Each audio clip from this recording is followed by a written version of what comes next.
What's up everybody, Matt here, and today I'll be reviewing Black Science issue 3, so let's get into it. So the comic opens in present day with Kadir, the guy in the previous comics who wears the suit and everything. He's like the asshole boss type thing, and he's talking to a guy on the phone and he's telling him how Grant's team has sort of failed at getting the pillar working, but he vows to sort of get it back on track, and he plans to sort of use the dirt he has on Grant against Grant to keep Grant working on the project to make it a success.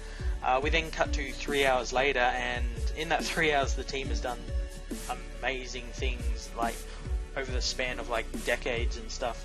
But in this time they're in like a war-torn era where there's these like techno-Indians fighting Germans or something.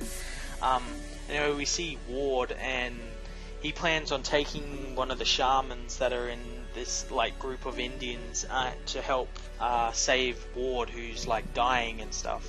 He ends up capturing the shaman, but gets spotted by like this big mech type thing. We then cut to the rest of the team, which are in these trenches, and they've actually gotten hold of one of the German soldiers, and they're trying to shut him up because he just keeps ranting and raving and stuff. They like shut him up and everything, and then meanwhile we see Ward and he's battling the mech thing. Kadir comes out from behind one of the things and throws like this, I think it's a grenade thing, into like its exhaust port fuselage thing, and it just explodes. The rest of the team are still hiding from the Germans in the trenches, and more Germans turn up, and the prisoner actually gets free and like tries to call for help and everything, but they end up silencing him. I think they actually drown him in like a puddle of mud. Meanwhile, we cut to the past, and we see it's 3 hours in the past, and we see them sort of like looking at the pillar. Grant's brought his kids into the room to sort of show him, and he's sort of explaining it how like he perceives time as like an onion, how it has different layers, and he says the pillar sort of pierces through the layers so they can like access any point in time to get like a cure for cancer, a cure for all this other stuff, minerals and stuff. And while he's explaining it, the device actually malfunctions and it pulls them in. And that's how we see in the first issue they get to that place with the frog people. And that's where the comic ends.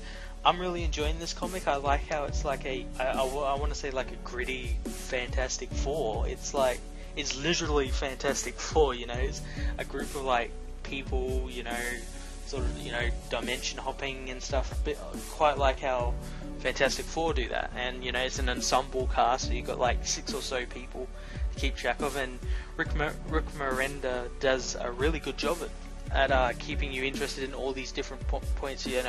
Keeping an ensemble cast together is a pretty hard thing, and he does a really good job at it. And also I'm liking the art by a guy called Matteo Scalaretta.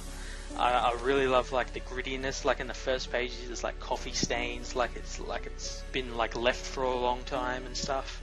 I'm really enjoying it. I'm going to give this comic a 9 out of 10.